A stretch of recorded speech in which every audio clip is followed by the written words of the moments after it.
പാലക്കാട് ഉപതെരഞ്ഞെടുപ്പ് കാലത്ത് കേരളം കണ്ട ഏറ്റവും വലിയ രാഷ്ട്രീയ നിയമ വിവാദങ്ങളിൽ ഒന്നായിരുന്നു രാഹുൽ മാങ്കൂട്ടത്തിൽ കേസും അതിനെ തുടർന്നുണ്ടായ സൈബർ അധിക്ഷേപങ്ങളും. ഇപ്പോൾ രാജ്യത്തെ പരമോന്നത നീതിപീഠത്തിന്റെ പടിവാതിക്കൽ എത്തി നിൽക്കുകയാണ്. നീതിക്കും അഭിമാനത്തിനും വേണ്ടിയുള്ള ഒരു സ്ത്രീയുടെ പോരാട്ടവും ഭരണഘടനാപരമായ അവകാശങ്ങൾ മുൻനിർത്തിയുള്ള പ്രതിഭാഗത്തിന്റെ നീക്കങ്ങളും തമ്മിലുള്ള നേർക്കുനേർ പോരാട്ടത്തിനാണ് സുപ്രീം കോടതി ഇനി സാക്ഷ്യം വഹിക്കാൻ പോകുന്നത്. കേരളത്തിലെ രാഷ്ട്രീയ ചരിത്രത്തിൽ ഉപതെരഞ്ഞെടുപ്പുകൾ പലപ്പോഴും വ്യക്തിപരമായ ആരോപണങ്ങൾക്കും കടുത്ത നിയമ പോരാട്ടങ്ങൾക്കും വേദിയാകാറുണ്ട്. പാലക്കാട് ഉപതെരഞ്ഞെടുപ്പ് കാലത്ത് കോൺഗ്രസ് സ്ഥാനാർത്ഥിയായിരുന്ന രാഹുൽ മാങ്കൂട്ടത്തിനെതിരെ ഉയർന്ന ലൈംഗിക ആരോപണവും അതിനെ തുടർന്നുണ്ടായ സംഭവ വികാസങ്ങളും ഇതിൽ ഏറ്റവും പ്രധാനപ്പെട്ടതാണ്.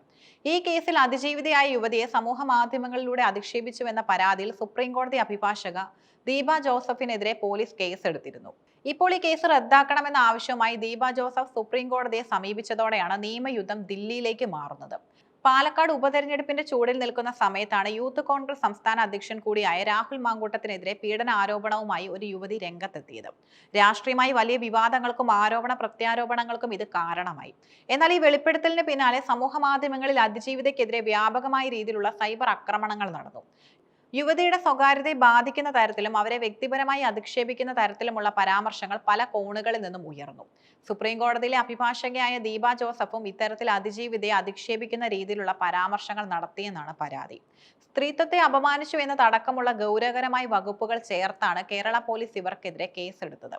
കേരള പോലീസ് തനിക്കെതിരെ എടുത്ത കേസ് രാഷ്ട്രീയ പ്രേരിതമാണെന്നും നിയമപരമായി നിലനിൽക്കില്ലെന്നും വാദിച്ചുകൊണ്ടാണ് ദീപ ജോസഫ് സുപ്രീം കോടതിയിൽ റിട്ട് ഹർജി സമർപ്പിച്ചത്.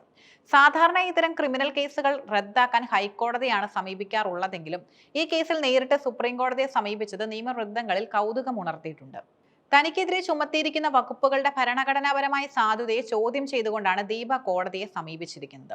അഭിപ്രായ സ്വാതന്ത്ര്യം എന്ന മൗലിക അവകാശത്തെ ഹനിക്കുന്നതാണ് പോലീസിന്റെ നടപടിയെന്നും സോഷ്യൽ മീഡിയയിലെ പ്രകടനങ്ങൾ ക്രിമിനൽ കുറ്റമായി കാണുന്നത് ഭരണഘടനാ വിരുദ്ധമാണെന്നും ഇവർ വാദിക്കുന്നു. ഹർജിയിൽ ഉന്നയിച്ചിട്ടുള്ള ഭരണഘടനാപരമായ ചില സാങ്കേതിക പ്രശ്നങ്ങളാണ് കേസിനെ സുപ്രീം കോടതിയുടെ നേരിട്ടുള്ള പരിഗണനയിലേക്ക് എത്തിച്ചിരിക്കുന്നത്. ദീപ ജോസഫിന്റെ നീക്കത്തെ മുൻകൂട്ടി കണ്ട അതിജീവിത സുപ്രീം കോടതിയിൽ തടസ്സ ഹർജി ഫയൽ ചെയ്തു. ഇന്ത്യൻ നീതിന്യായ വ്യവസ്ഥയിൽ ഒരു കക്ഷിക്ക് തന്റെ ഭാഗം കേൾക്കാതെ കോടതി ഏകപക്ഷീയമായി തീരുമാനമെടുക്കുന്നത് തടയാൻ ഉപയോഗിക്കുന്ന ശക്തമായ ആയുധമാണിത്. അതിജീവിതയുടെ ഹർജിയിലെ പ്രധാന ആവശ്യങ്ങൾ എന്നത് ദീപ ജോസഫ് സമർപ്പിച്ച റിട്ട് ഹർജിയിൽ എന്തെങ്കിലും തരത്തിലുള്ള ഇടക്കാല ഉത്തരവോ അല്ലെങ്കിൽ കേസ് സ്റ്റേ ചെയ്യുന്ന നടപടിയോ ഉണ്ടാകുന്നതിന് മുൻപ് തന്റെ ഭാഗം കൂടി കോടതി കേൾക്കണം. തന്നെ അധിക്ഷേപിച്ച കേസിൽ പ്രതിക്ക് അനുകൂലമായി ഏകപക്ഷീയമായി തീരുമാനങ്ങൾ ഉണ്ടാകുന്നത് നീതി നിഷേധത്തിന് തുല്യമാണ്. പ്രതിയുടെ അഭിപ്രായ സ്വാതന്ത്ര്യത്തെക്കാൾ വലുതാണ് ഒരു സ്ത്രീയുടെ അന്തസ്സോടെ ജീവിക്കാനുള്ള അവകാശം എന്ന് അതിജീവിതയുടെ അഭിഭാഷകർ വാദിക്കുന്നു.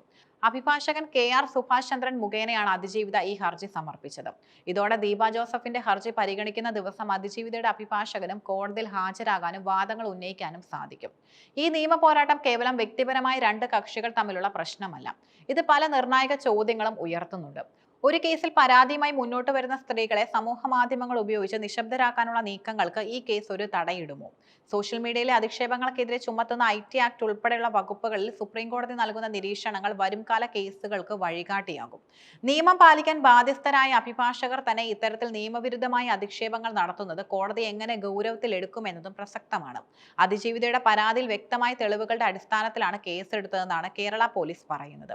സൈബർ ഇടങ്ങളിൽ സ്ത്രീത്വത്തെ അപമാനിക്കുന്നത് ഒരു തരത്തിലും അനുവദിക്കില്ലെന്നും ഡിജിറ്റൽ തെളിവുകൾ കോടതിയിൽ ഹാജരാക്കാൻ പോലീസ് തയ്യാറാണെന്നും ഉദ്യോഗസ്ഥർ വ്യക്തമാക്കുന്നു. എന്നാൽ ദീപ ജോസഫിന്റെ ഹർജിയിൽ സുപ്രീം കോടതി സ്റ്റേ അനുവദിച്ചാൽ കേരള പോലീസിന് ഈ കേസിൽ തുടർ നടപടികൾ സ്വീകരിക്കാൻ സാധിക്കില്ല.